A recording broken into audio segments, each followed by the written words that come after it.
দর্শক স্বাগত জানাচ্ছি 24 বয়েসের পক্ষ থেকে। আমি আব্দুর রহমান হীরা এবং এই মুহূর্তে অবস্থান করছি আমরা দিরাই উপজেলার বাটিপাড়া চৌধুরী বাড়িতে।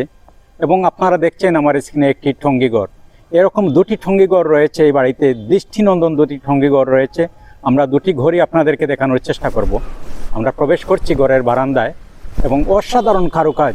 এই দেখুন, বাড়ির সামনে এরকম দুটি ঠঙ্গিঘর রয়েছে। আমরা দুটি ঠঙ্গিঘরই আপনাদেরকে দেখাবো। দর্শক, আমরা সিলেটের ইতিহাস ঐতিহ্য নিয়ে কাজ করি, তারই ধারাবাহিকতায় আজকে আমরা দিরাই উপজেলায় এসেছি ভাটিপাড়া চৌধুরী বাড়িতে। এবং চৌধুরী বাড়ির যে দৃষ্টিনন্দন দুটি ঠঙ্গিঘর সেগুলি আপনাদেরকে আমরা দেখাচ্ছি। আমরা ঠঙ্গিঘরের বারান্দায় প্রবেশ করছি এবং বারান্দায় যে কারুকাজ সেটি আপনাদেরকে আমরা দেখাচ্ছি। দেখুন, সিরামিকের কারুকাজ, অসাধারণ একটি ঠঙ্গিঘর, কাঠের ছাদ এবং ঘরটির নির্মাণশালও আপনাদেরকে আমরা জানানোর চেষ্টা করব।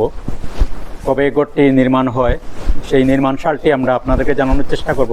দর্শক, আমরা চেষ্টা করছি সিলেটের ইতিহাস ঐতিহ্য নিয়ে কাজ করার, তারই ধারাবাহিকতায় আজকে আমরা দিরাই উপজেলার বাটিপাড়ায় অবস্থান করছি। এবং বাটিপাড়া থেকে আমরা আপনাদের এই বাটিপাড়া চৌধুরী বাড়ি যে দুটি ঠঙ্গিঘর বাড়ির সামনে, সেই দুটি দৃষ্টিনন্দন দুটি ঠঙ্গিঘর আপনাদের মাঝে আমরা তুলে ধরেছি।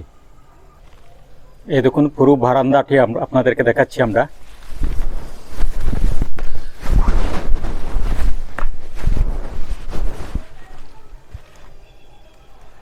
আমরা বারান্দা থেকে ঘরে প্রবেশ করছি।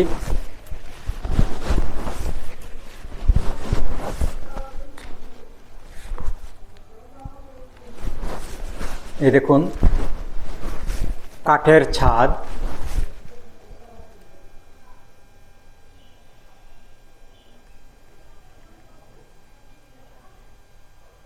আমরা আবারও ঘরের বাইরে বের হচ্ছি ঘরের ভিতর থেকে এবং নির্মাণশালটি আপনাদেরকে আমরা দেখাবো।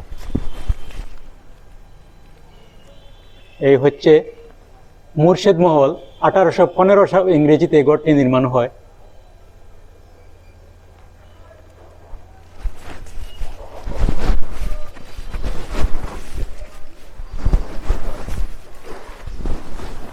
এই দেখুন, 211 বৎসর ঘরের বয়স চলছে।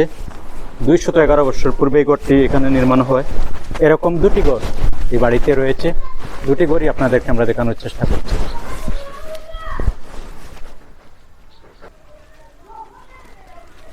এই হচ্ছে অসাধারণ কারুকাজ। দর্শক, এই হচ্ছে আরেকটি ঠঙ্গিঘর। পাশাপাশি দুটি ঠঙ্গিঘর, এটি আরও সুন্দর, দৃষ্টিনন্দন। এই ঘরটিও আপনাদেরকে আমরা দেখাচ্ছি। এই দেখুন, আমরা প্রবেশ করছি আস্তে আস্তে ঘরের বারান্দায়। আর এই যে দৃষ্টিনন্দন কারুকাজ সেটিও আপনাদেরকে দেখাচ্ছি।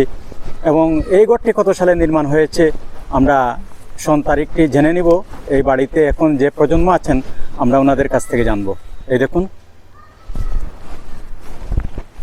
মন ছুঁয়ে যায় ঘর দুটি দেখলে। অসাধারণ কারুকাজ। দিরাই উপজেলার বাটিপাড়ায় ঘর দুটির অবস্থান। এখন আমরা ঘরের ভিতরে ঘরের বারান্দায় প্রবেশ করছি এবং আপনাদেরকে সেই কারুকাজগুলি দেখাচ্ছি। এই দেখুন, 18টি পায়া রয়েছে। পায়া বলি, খুঁটি বলি বা পিলার বলি, 18টি পিলার রয়েছে এই বারান্দায় শুধু। এই হচ্ছে ঘরের বারান্দা। আমরা আপনাদেরকে বারান্দা দেখাচ্ছি। ঘরের ভিতরে প্রবেশ করার চেষ্টা করব।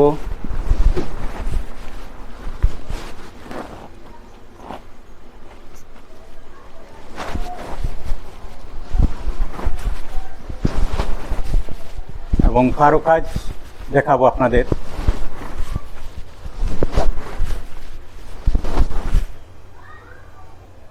এই হচ্ছে জানালা, দৃষ্টিনন্দন কারুকাজ। এই হচ্ছে দরজা।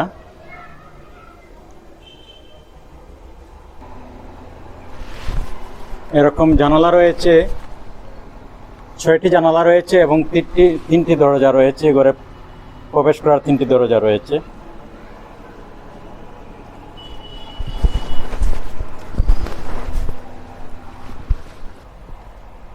বারান্দার যে কারুকাজ সেটি আপনাদেরকে দেখাচ্ছি আমরা এই ঘরের বয়স কত জেনে নিব। এই দেখুন ঘরের যে পায়াগুলি আছে, মানে পিলার, কী ধরনের কারুকাজ করা,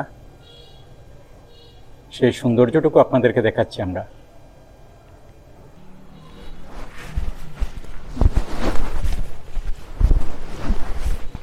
দিরাই উপজেলার বাটিপাড়ায় এই ঘরের অবস্থান।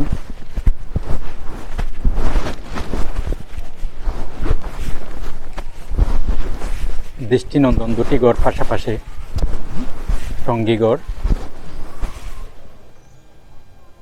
24 বয়সের পক্ষ থেকে আপনাকে স্বাগত জানাচ্ছি। আপনি যদি বলেন যে এই গড় দুটির নির্মাণ সন। ধন্যবাদ আপনাকে। এটা 1815 সালে নির্মাণ করা হয়েছিল। দুটোই। এটা 1897 সালের যে ভূমিকম্প, তখন এটা নিচে চলে গেছিল, পরে এটা আবার পুনর্নির্মাণ করা হয়েছে। আর আমাদের পাশের একটা, ওইটা সম্পূর্ণ ধ্বংস হয়ে গেছিল, একেবারে নিচে চলে গেছে। এটা একটা বিল্ডিং ছিল। ভূমিকম্পের সময় যে অংশগুলা নষ্ট হয়েছিল সেগুলো আমরা এগুলা সংস্কার করা হয়েছে। ধন্যবাদ। আপনাকে 24 বয়সে স্বাগত জানাচ্ছি। আপনি যদি বলেন যে আপনার পিছনে যে একটি টঙ্গী ঘর, এই ঘরের বয়স কত এবং কত সালে নির্মাণ হয়েছিল ঘরটি? এটা আমাদের পূর্বপুরুষ 1815 সালে নির্মিত হয়েছিল এবং সংরক্ষণের জন্য এটা এখন আমরা এভাবে রেখেছি, কারণ এটা একটা লিস্টেড বিল্ডিং, এই জন্য এটা আমরা এভাবে রাখি। তারপরে আমরা মাঝে মধ্যে সংস্কার করি। তো আপনারা কি এসব ঘর নিয়ে গর্ববোধ করেন? অবশ্যই আমাদের গর্বের ব্যাপার, শুধু আমাদের না, এটা আমি মনে করি জাতীয়ভাবে আমাদের বাংলাদেশের একটা সম্পদ। আপনি যদি আপনার পরিচয়টা একটু দেন প্লিজ।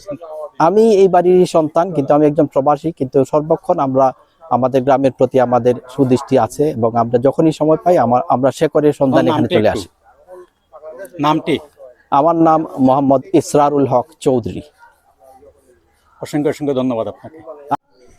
দর্শক, আমরা আমাদের প্রতিবেদনটি শেষ করব।